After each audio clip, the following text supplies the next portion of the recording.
Hey, it's Adrian. Hey, it's Giselle, and welcome to Sagada.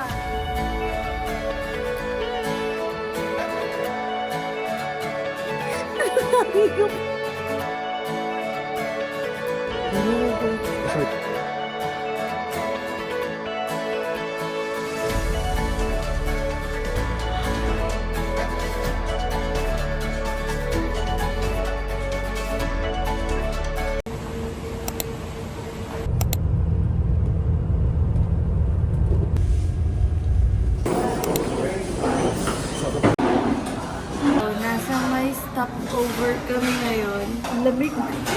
Ilang hours pa? 5 hours pa.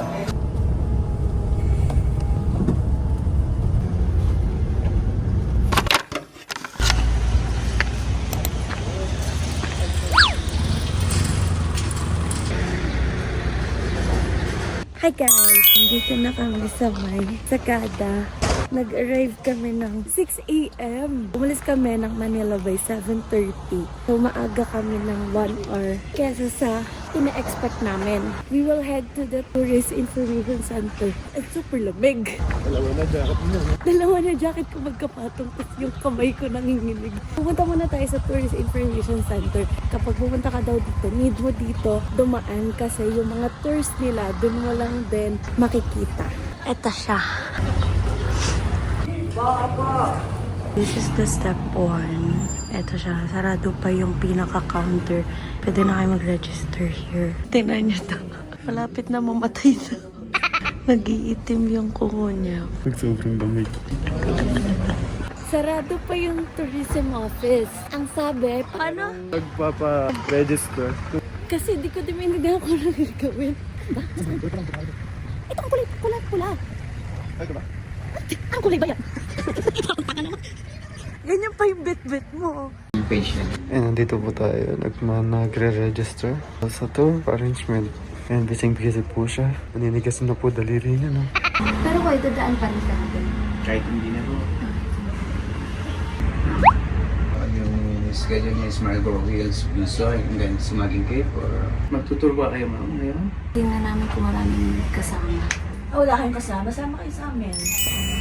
Kasi We're done po with the registration. Ang ginawa namin, yung kasama namin kanina, kasabay namin magpabook is, sabi namin, sasabay na lang kami sa tour nila. Yung paitokan walk namin is 6 sila, so bago dumagdag tayo, then naging 8 na. 1,000 divided by 8 is 150. Okay. Ayun, 150 pesos na lang babayadan namin para sa tour namin. Sa ngayon, pupunta na kami sa may Siagay. Idadrop namin yung bags namin, maghihilamos and anything. Tapos, bababa kami para mag-breakfast. Kasi yung tour namin will start by 10 a.m. So, we're here na sa Shamrock Tavern. This will be our home.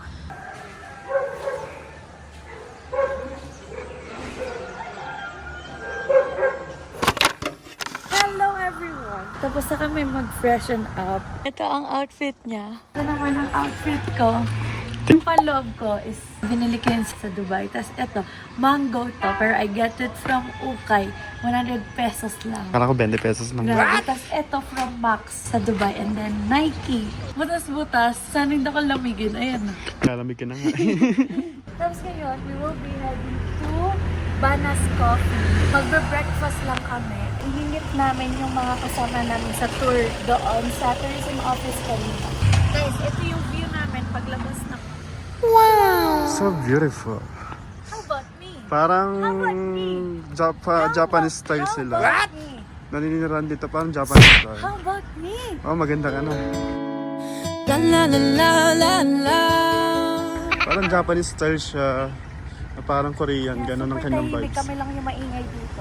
Ito ang accommodation namin is 30 minutes away from tourism office. Ang puro paakyat siya. Si Banas Coffee, 7 minutes away naman siya. Magawa kami because it's good for the Heart. heart. Ito yung Banas Coffee. We're here na. Ito kami magbe-breakfast.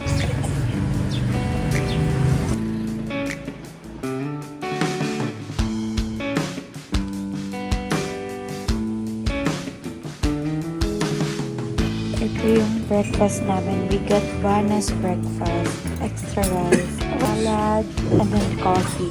And then ito yung view.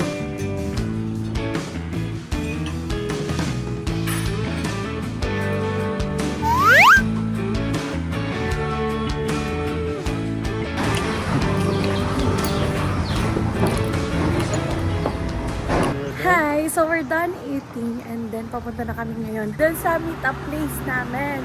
Here kami guys sa may Go Sagada Tourist Assistance. Ito yung meeting point namin. Hello! Magsa-start na yung tour namin. We'll be doing the Paitokan Walk. Ang aming tour guide ay si Kuya Philip. Pinsan po siya ni Coco Martin.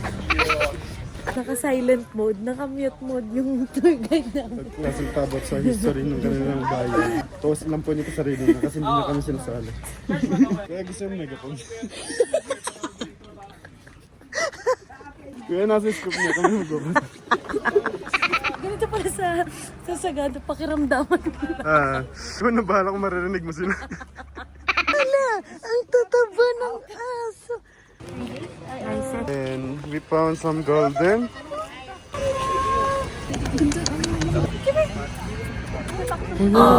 Sorry po. Ito sila. Hello! Ito yung Saint Mary. Go in to worship and go out to serve. Sabi nila, kapag unang pasok mo sa simbahan, mag-wish ka. Kapag natuloy daw, babalikan mo ng simbahan ngayon.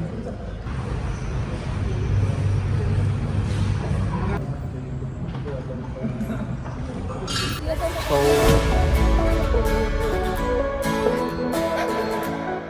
yung sunod na pupuntahan ko natin is yung modern cemetery. Then afterwards, passing by the hanging coffins, coffee farm, underground, then pupunta ng waterfalls. Magsa-start na yung trail ng Paitokan. Before we start is merong 10 pesos each na bayad. Kuya na to. Modern cemetery. And this is their cemetery. Ay, kita mo. Imagine namatay ka, tas ganito yung view mo, no? Nakaka-inspire mamatay. Sa 44. Ayun sa 44. Dito pala ni Bebe. Yung sinasabi din namin is parang noon buong kahoy yun. Buong kahoy. Pagkatapos basahan nila isot. Tuwing November 1, meron silang tradition dito. Panag-apoy. Instead of candle, uling. Tapos nagsusunog sila. Kaya, ayan. Kaka-November lang kasi. So, ito daw yung tinatawag na Eco Valley. Bakit? Kasi pag sumigay ko daw, mag-e-echo daw. Yun Pero yun. ba't bawal sumigaw? Silent Valley na siya ngayon. Bawal na daw sumigaw ngayon dito. Pababa kami dun guys, hanggang baba. Guys, ito daw. Ito, yan, kabaong yan. Di ko kaya yan. Sila na lang. Ang easiest way para makaakyat. Ito yung hanging coffins. Naalala ko dun sa mga picture.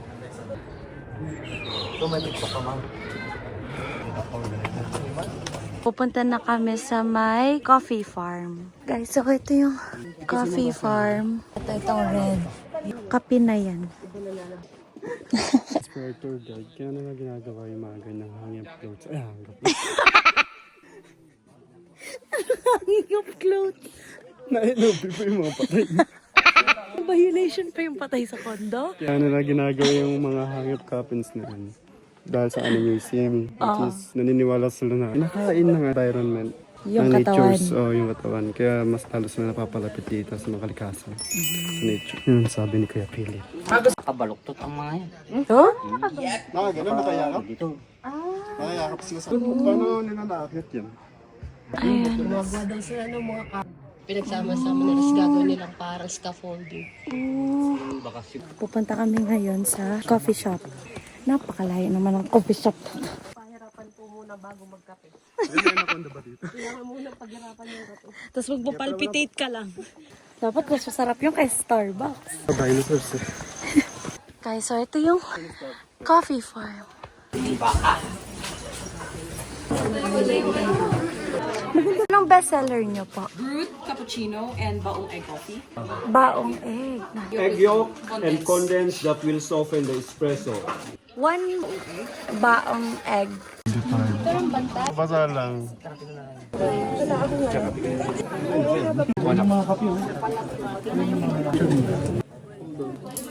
Iced coffee is ready, fed by egg yolk and condensed milk.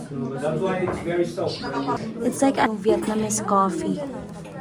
So, kumuha kami nito and then 1 almond. Nandito na kami, nakaakyat na kami dito sa kung saan man after underground river. Ang ngayon ay pupunta kami sa may Bodok Falls. Last na ba yun? Akala ko last na yung river. Nagwawalk kami dito. Ayan ang aming mga ka-joiner. Ang cute niya. Yes, may nagbigay sa akin. Crush daw niya ako. Ayaw na kita makita. Mga gate nila dito. Ganyan daw yan. Okay, para sa mga animals. Sa mga nagbabalak ng sagada, iwasan nyo lahat ng may pangarap. Guys, may nadaanan kami na gitar. Mga gisa-gisa. Try game po.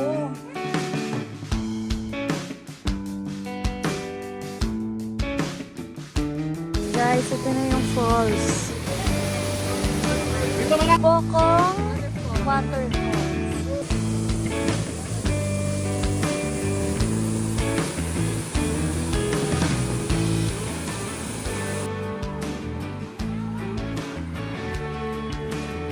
Super kitid ng daan. Ayan o, ganyan lang kaigsi as in. 1 foot over 1 foot. Ayan na. Paakyat na kami going back to town. Buti naman. Or mo ba yun? Parang sinabak ako diretso.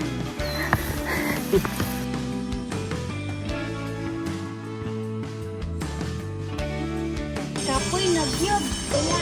Ano ang pagod sa salita mo? Naba? Nabanok ako. Nabanog ako. Explain mo. Ano yung word yun? Nabanog is pagod. Ako is ako. Current status is Nabanog ako. Kaya pa? Pagod na kayo. Tapos na ang karting. Hiking. Grabing hiking yan. 3 oras. Ang sabi partial hiking lang. Mini hiking lang. Pero bakit 3 oras? sabi walking. Di ba sabi paitokan walk? Ito ka nga. Paitokan hike eh. Dala kayo may nabibiling ganito sa Shopee yung stick talaga. Useful pala talaga siya. Okay, so ang labas from Bodok Falls is yung Sagada Weaving. Bawal mag-video doon sa loob ng Sagada Weaving. Super galing ng Sagada Weaving. As in, mano-mano nilang ginagawa. Super intricate na details. So, dun mo ma-appreciate talaga yung yeah. Anong flavor niyan? Avocado puzzle. Bili tayo ng ice cream. Tangin, nakakapil din. That is wild berry, avocado, and wild berry. Masarap. Rate mo. Avocado. Yung wild berry ako. It's strawberry na. And we're back dito sa tourism agency para magbayad. So we're done with the tour. Nagbayad kami. Ang binayad namin sa tour is 120 pesos kasi madami kami. The more na maraming kasama sa tour, mas mura yung babayaran nyo. Imagine, 120, tapos yun na yung napuntahan mo, no? Super mura. Tapos ngayon is pupunta kami sa T-Ave to eat our semi-dinner, semi-lunch. Ito yung food nila. So we got itong bucket. Tura ng gutom. For dessert. Masarap. Mas minasap pa rin yung blueberry. Sarap. Ngayon, papunta na lang kami sa bread para may almusal kami tomorrow morning. Kapit lang niya sa accommodation. Yung mga flavor nila. So, we got yung chocolate, tsaka cheese. So, yan. We got the goods. So, ngayon, babalik na kami sa accommodation namin. And tomorrow, magmi-meet kami together with other joiners for the Marlboro. And later, di na namin alam kung lalabas pa ba kami or ano. Basta, wala kaming plano for tonight. Mag-chill-chill lang muna kami. Anyway, it's 5 p.m. na. It's time to rest na. Kasi 4:30 a.m. pa kami tomorrow. Ayan ang view namin, oh. Pa-sunset na.